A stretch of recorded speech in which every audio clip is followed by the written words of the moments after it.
কয়েকটি পদে থাকাটা নিয়ে কিছু প্রস্তাব এসছে।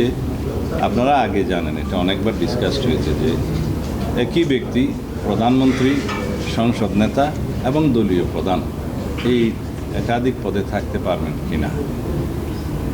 বিস্তারিত আলোচনা শেষে অধিকাংশের মধ্যে একটা মতামত এসছে যে প্রধানমন্ত্রী এবং তার সাথে সংসদ নেতার ভূমিকাটা প্রায় অঙ্গাঙ্গিভাবে জড়িত। এই দুই ক্ষেত্রে একত্রে প্রধানমন্ত্রী এবং প্রধানমন্ত্রী লিডার অফ দি হাউস থাকতে কোনো অসুবিধা নেই। এক্ষেত্রে মোটামুটি যেটা আমি কনসেনসাস দেখেছি যে প্রায় সকলেই একমত। কিন্তু দলীয় প্রধানমন্ত্রী হতে পারবেন কিনা এই ক্ষেত্রে কিছু বিতর্ক হচ্ছে। তা আমাদের দলের অবস্থান, আমরা যৌক্তিকভাবে লিখিত প্রস্তাবও আগে জমা দিয়েছিলাম আমাদের দলের পক্ষ থেকে, এবং প্রথম পর্ব এবং দ্বিতীয় পর্বের আলোচনা তো আমরা সেই একই যুক্তিগুলো দিয়েছি। তার মধ্যে আপনাদের মাধ্যমে জাতিকে জানানোর জন্য কয়েকটি যুক্তি আমি আপনাদের মাধ্যমে উপস্থাপন করতে চাই। পৃথিবীর গণতন্ত্রের সূতিকাগার হিসাবে আমরা যুক্তরাজ্যের উদাহরণটা দিয়ে থাকি। সেখানেও দলীয় প্রধান এবং প্রধানমন্ত্রী একই ব্যক্তি হয়ে থাকেন। কয়েকটি দেশে মাঝে মধ্যে এটার ব্যতিক্রম হয়ে থাকে, তবে সেটা সংসদীয় দলে যারা সরকারি দলের যে পার্লামেন্টারি পার্টি হয় সেই পার্টি ডিসাইড করে যে পার্টি কাকে প্রধানমন্ত্রী হিসাবে সিলেক্ট করবে। সেটা কোনো ইলেকশন প্রসিডিউর নয়। যারা মেজরিটি পার্টি হয় পার্লামেন্টে অথবা জোট হয়, তারা পার্লামেন্টারি পার্টি ফর্ম করে তারা ডিসাইড করে কোন ব্যক্তি প্রধানমন্ত্রী হবেন। এখন সেই ব্যক্তি যদি কোনো একটা দলের প্রধান হন, সেই ক্ষেত্রে তাকে এটা অযোগ্য ঘোষণা করা হয় না বা অযোগ্যতা থাকে না।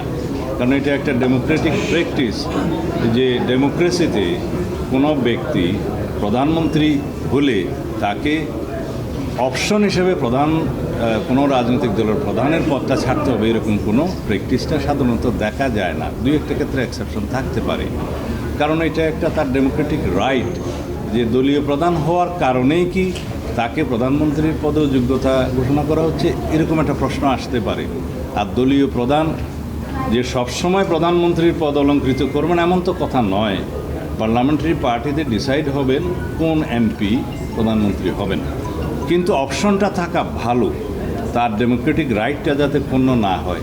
যে ব্যক্তি দলীয় প্রধান হন তার যাতে রাইটটা অক্ষুণ্ণ থাকে যে তিনি ইচ্ছা করলে প্রধানমন্ত্রী তো পদ নিতে পারেন।